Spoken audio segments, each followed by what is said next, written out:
ರೇಣುಕಾಸ್ವಾಮಿ ಕೊಲೆ ಪ್ರಕರಣದಲ್ಲಿ ನಟ ದರ್ಶನ್ ಬಂಧನ ಆದಾಗಿನಿಂದಲೂ ನಟಿ ರಮ್ಯಾ ರೇಣುಕಾಸ್ವಾಮಿ ಕುಟುಂಬದ ಪರವಾಗಿ ನಿಂತಿದ್ದಾರೆ. ಹಲವು ಸಂದರ್ಭಗಳಲ್ಲಿ ಅವರು ದರ್ಶನ್ ಹಾಗೂ ಅವರ ತಂಡ ಮಾಡಿರುವ ಕಾರ್ಯಗಳನ್ನು ಟೀಕೆ ಮಾಡಿದ್ದಾರೆ. ತಪ್ಪಿತಸ್ಥರಿಗೆ ಶಿಕ್ಷೆ ಆಗಲಿ ಎಂದು ಹೇಳಿದ್ದಾರೆ. ಇದರಿಂದಾಗಿ ದರ್ಶನ್ ಅಭಿಮಾನಿಗಳು ರಮ್ಯಾ ವಿರುದ್ಧ ಕೀಳು ನಿಂದನೆ, ಟ್ರೋಲಿಂಗ್ ಅನ್ನ ಸಹ ಮಾಡಿದ್ದಾರೆ. ಅಲ್ಲದೆ ಏನೇ ಇದ್ದರೂ ಸಿನಿಮಾ ವಿಷಯಕ್ಕೆ ಬಂದಾಗ ರಮ್ಯಾ ತಮ್ಮ ವಿಶಾಲ ಹೃದಯ ಪ್ರದರ್ಶಿಸಿದ್ದು ಬಿಡುಗಡೆ ಆಗುತ್ತಿರುವ ದರ್ಶನ್ ನಟನೆಯ ಡೆವಿಲ್ ಸಿನಿಮಾಕ್ಕೆ ಶುಭವಾಗಲಿ ಎಂದು ಹಾರೈಸಿದ್ದಾರೆ. ಮೊನ್ನೆಯಷ್ಟೇ ಅಪಘಾತದಲ್ಲಿ ಸಾವಿಗೀಡಾದ ಹಿರಿಯ ಐಎಎಸ್ ಅಧಿಕಾರಿ ಮಹಾಂತೇಶ ಬೀಳಗಿ ಕುಟುಂಬದ ಒಬ್ಬ ಸದಸ್ಯರಿಗೆ ಅನುಕಂಪದ ಆಧಾರದಲ್ಲಿ ಸರ್ಕಾರಿ ಉದ್ಯೋಗ ನೀಡಿ ಎಂದು ಬಿಜೆಪಿ ರಾಜ್ಯಾಧ್ಯಕ್ಷ ಬಿವೈ ವಿಜೇಂದ್ರ ರಾಜ್ಯ ಸರ್ಕಾರಕ್ಕೆ ಪತ್ರ ಬರೆದಿದ್ದಾರೆ. ಬಡತನದಲ್ಲೇ ಬೆಳೆದ ಮೇಲೆ ಬಂದಿದ್ದ ಮಹಾಂತೇಶ ಒಬ್ಬ ದಕ್ಷ ಪ್ರಾಮಾಣಿಕ ಅಧಿಕಾರಿಯಾಗಿದ್ದರು.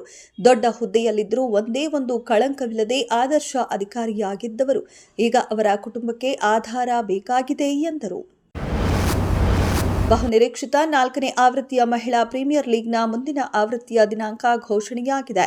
ಪಂದ್ಯಾವಳಿಯು ಜನವರಿ 9ರಿಂದ ಫೆಬ್ರವರಿ 5ರವರೆಗೆ ನವಿ ಮುಂಬೈ ಮತ್ತು ವಡೋರಾದಲ್ಲಿ ನಡೆಯಲಿದೆ.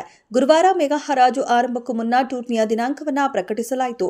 ಫೈನಲ್ ಪಂದ್ಯ ವಡೋದರಾದಲ್ಲಿ ನಡೆಯಲಿದೆ. ಮುಖ್ಯಮಂತ್ರಿ ಬದಲಾಯಿಸುವ ಪರಿಸ್ಥಿತಿ ಸದ್ಯಕ್ಕಿಲ್ಲ. ಹೈಕಮಾಂಡ್ಗೆ ನೀಡಿರುವ ಮಾತಿನಂತೆ ನಡೆದುಕೊಳ್ತಾರೆ ಎಂದು ವಿಧಾನ ಪರಿಷತ್ ಸದಸ್ಯ ಯತೀಂದ್ರ ಸಿದ್ದರಾಮಯ್ಯ ತಿಳಿಸಿದರು.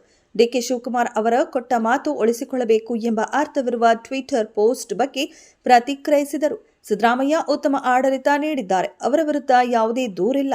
ಆದರೂ ಕೆಲವರು ಬೇರೆಯವರಿಗೆ ಮುಖ್ಯಮಂತ್ರಿ ಸ್ಥಾನ ನೀಡಬೇಕೆಂದು ಕೇಳಿದ್ದಾರೆ. ಅದರ ಬಗ್ಗೆ ಹೈಕಮಾಂಡ್ ನಿರ್ಧರಿಸುತ್ತದೆ ಎಂದು ಸ್ಪಷ್ಟಪಡಿಸಿದರು.